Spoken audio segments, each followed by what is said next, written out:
사관하고 역사는 어떤 관계인가요? 우리가 뭐 역사관이 어떻다는 등 역사를 보는 눈이 사관이잖아요. 그래서 사관, 사안, 그래서 뭐 사론 식민사관이라든지 뭐 이런 말도 많이 쓰고 하는데 다 비슷한 얘기죠. 역사는 사실은 객관적이고 학문인데 사관에 영향을 미치면 좀 곤란하지 않나요? 사관은 그래서 일종의 방법론이고 지표기 때문에 하나라든가 바뀔 수 있는 하나가 건가요? 막강한 힘을 가지면 모르겠지만 사관은 다양하죠. 사관 공존하지 못하는 게 문제군요. 그렇죠. 사관이 사안, 사론 다 비슷한 얘기거든요. 네. 역사를 바라보는 관점인데 역사만이 아니라 인생을 바라보는 관점이잖아요. 인생관. 그건 당연히 절대적 가치는 있어요. 저는 보편적 가치와 절대적 가치 주관적으로 다 다르죠, 인생관. 네. 어떤 사람 절대적 가치는 어느 누구도 부정할 수는 없어요. 네. 인간이기 때문에. 네네. 보편적 가치는 시간과 공간에 따라 다르잖아요. 네. 절대적 가치와 보편적 가치가 있다고 그랬을 때 보편적 가치의 문제는 누구나 다를 수 있어요. 네. 이 선생님이 바라보는 세계관과 제가 보는 세계관이 다르고요. 네. 음식도 마찬가지죠. 음식을 맛보는 미간도 그렇고 아니면 만드는 그 요리관? 이것도 다른 거죠. 그래서 사관은 한국 사람들이 이상하게 생각해요. 사관 그러면 어마어마한 걸 생각하는데 그렇지 않아요. 그냥 방법론이에요. 왜 그러냐면 우리 불교에서도 그러잖아요. 석가모니도 그런 얘기고 공자도 얘기를 하잖아요. 물을 건너게 되면 배는 버리는 거죠. 배는 버려야죠. 그냥 하나의 도구일 뿐인데 한국 사회는 지적 어떤 그 열등감 때문에 사관 그런 거 어마어마하게 생각하는 거고요. 그거를 사상도 관념을 받아들여야 된다는 생각 때문에. 아니죠. 사관은 절대적인 게 아니에요. 나의 생각일 뿐이니까. 그러면 각자의 개인적인 사관을 당연하죠. 가질 수 있는 건가요? 당연하죠. 되게 도발적인 것 같은데. 아니죠. 이 아이디어는? 아니, 도발적인 게 사실이죠.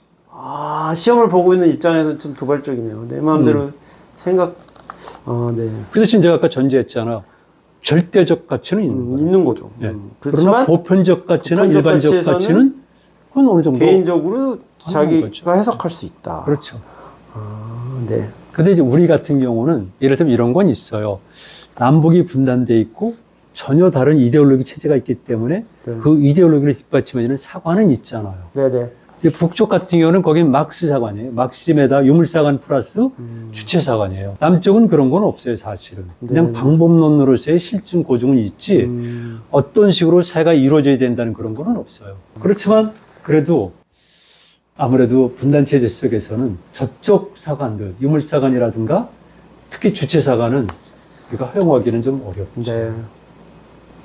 그러면 보통 뭐 국뽕 이런 얘기도 많이 하는데 네. 역사에서 좋은 점만을 보고 싶잖아요. 사람이라는 게 뭐 그렇죠. 나쁜 거는 웬만하면 가리고 싶은데 좋은 것만 보게 되는 거는 무슨 문제가 있나요? 저는 자존감을 높이는 데 도움 안 되나요? 일시적으로는 도움이 돼요.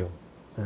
일시적으로는 도움이 되는데 그것이 시간이 지나거나 습관이 되게 되면 사실과 진실을 못 습관이 보게 된다. 그렇죠. 독재자들이 그렇고 독재 체제의 모든 국민들이 그런 성격이 있잖아요. 네네. 끊없는 세뇌를 통해 가지고 아니면 스스로 자기 합리화시키잖아요. 네. 그래도 히틀러를 뽑은 독일 국민들을 생각해 보세요. 한 방향이라고 믿고 네. 그게 옳다고 믿는. 그렇죠. 그리고 스스로가 그렇게 세뇌시키고 자기 합리화시켜요. 네. 인간이 가진 특성 중에 하나인데 그래서 국뽕 나라를 긍정적으로 보는 건 전 필요하고요. 객관성을 상실하면 위험에 노출된다. 그리고 저는 역사학자로서 위험한 발언이지만 일시적으로는 필요하다고 봐요. 더. 왜냐하면은 우리처럼 식민지를 경험했거나 아니면 극한 상황을 겪었던 세대들에게는 약간의 과장도 필요하다고 봐요. 네네. 그럴 수 있어요. 그러나 그것은 한시적인 한시적이다. 거지 그것이 지속적이거나 아니면 더 확장되면은 그건 무서운 결과를 나오게 되는 거죠. 이른바 국뽕이 잘못하게 되면 파시스트가 될 수가 있어요. 북한의 주체사관이 왜 나왔습니까? 그게 그 극단적인 케이스군요. 네, 북한은 주체사관이에요. 우리가 제일. 사실과는 무관하게라도 거기는 주체민족이란 말을 쓰고요. 그런데 결과적으로 김일성 민족으로 귀결된 거예요. 네. 그래서 그렇게 오류에 빠질 수 있군요. 그럼요. 그래서 그 밸런스를 잘 유지해 있죠. 그럼 한 가지 역사적 사실에 대해서 이제 개인적인 해석하고 공적인 해석이 약간 같을 수도 있지만 다를 수도 있죠. 다를 수도 있잖아요. 그렇죠. 난 그렇게 생각 안 해. 어떻게 개인은 받아들이고 해결해 나가야 될까요? 근데 개인이 이제 하나 있잖아요. 네. 그리고 이제 전체 이렇게 있잖아요. 공적 견해. 이 공적 견해는 이 한 개인이 아니라 여러 개인들이 합의 결론은 합의를 한 거다. 네. 합의를 해서. 네네네. 근데 만약 이들이 권력을 독점한 사람들이고 왜곡하고 그랬다면 이건 문제가 되죠. 문제가 되지만 이를테면 그거는 왕조 시대나 독재 정권 전제주의 네네네네. 시대에서는 이건 안 되지만 네. 민주주의 시대나 민주주의 체제 속에서는 이 개인과 개인이 수많은 개인이 모여가지고 거기서 합의에 의해서 도출된 거니까 네네. 약간의 오류는 있을 수 있고 또 상황이 전변하게 되면 완전히 시프트가 되게 되면은 이것 자체가 다 달라질 수는 있지만 판이 바뀌 그렇죠. 그러나 그 전까지는 이것을 좀 존중하는 것이 좋다. 이 개인도 이 전체의 이미 일부다. 그렇죠. 그리고 그걸 반영해서 이미 결과가 나온 거기 때문에 네. 네가 그건 수용하는 게 맞다. 네. 이때 이 부분은 전체 속의 한 분자로서가 아니라 분자와 이 전체가 이 홀리 시스템이에요. 전체주의와 달리 홀리 시스템은 전체론이잖아요. 부분과 전체가 하나로 이어졌다는 것. 그러니까 이거는 인정할 필요는 있는 네네. 거죠. 그러나 우리 학계는 아직 문제는 있다고 말씀드려요. 최근에 그 고대사 관련해서 중국이 뭐 고구려를 자기 역사라고 하는 등 여러 가지 그 왜곡들이 있는데 뭐 김치도 자기네 거고 뭐도 자기네 거고 이런 얘기를 많이 하는데 한 국가가 사실 주변 국가와 이웃해서 살아갈 수밖에 없는 숙명이 있는데 힘의 균형이라든지 그런 게 이제 깨질 수도 있고 한데 한 나라가 주변 국가 얽혀 있는 역사를 자기 마음대로 해석하게 되면 한 사람은 또 반대쪽은 피해를 입게 되잖아요. 이게 당하고 살 수는 없는 건데 이럴 당연하죠. 때는 어떻게 해야 되나요? 아니 왜냐하면 첫 번째 이런 논리로 들어가죠. 중국이란 나라가 역사를 왜곡했다. 네. 이걸 전제로 얘기를 하면은요. 네. 그럼 우리 입장에서는 왜곡된 사실을 찾아내는 것이 일단 첫 번째잖아요. 찾아내야죠. 네, 만약에 이들이 왜곡하지 않았다면 우리는 이걸 가지고 서로가 논쟁을 벌이겠지만 네네. 이들이 왜곡했다면 왜곡한 걸 전제로 해서 논리가 전개된다면 우리가 왜곡된 거를 그대로 밝히는 것 자체가 일단 중요하잖아요. 그리고 의미가 있다. 네네. 그리고 두 번째는 어쩔 수 없이 정통성의 싸움은 있는 거예요. 네. 한 집안 내에서도 적자 있죠. 서자 간의 갈등이 있는 거고 당연히 있는 거니까 만약에 역사를 놓고 중국과 우리가 경쟁 대결한다면 우리는 당연히 승리해야 돼요. 그랬을 경우에 가능한 한 사실을 근거로 해 서고 아닌 경우에 양쪽이 팽팽히 부딪는다면 우리는 우리식의 논리를 주장할 수는 있죠.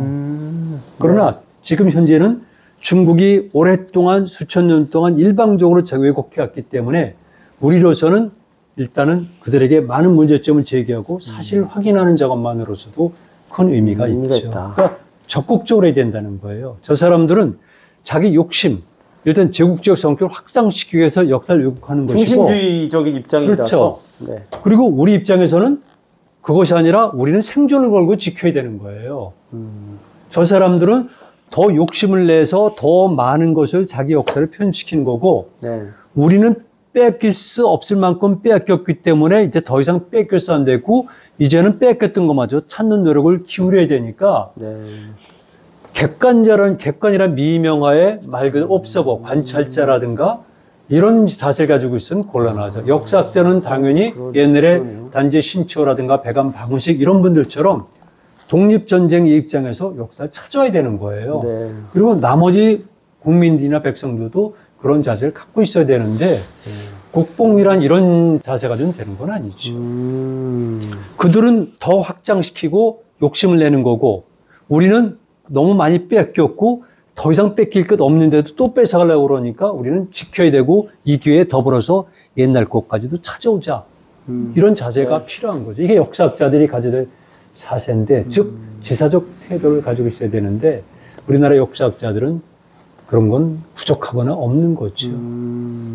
잘못 생각하고 있어요. 그 사람들 역사가 무엇인지. 사실 행동의 주체는 국가 간에서는 정부나 뭔가 힘이 있는 사람들이 해야 되는데 개인이 의식이 바뀌는 건 당연한 지금 민주주의 사회이기 때문에 그게 좀 심이 안 모아지고 그렇죠. 국가적으로 대응하는 게 조금 훨씬 효율적인데 지금 우리나라의 국가기관들, 역사 연계된 국가기관들의 그 행태를 보면은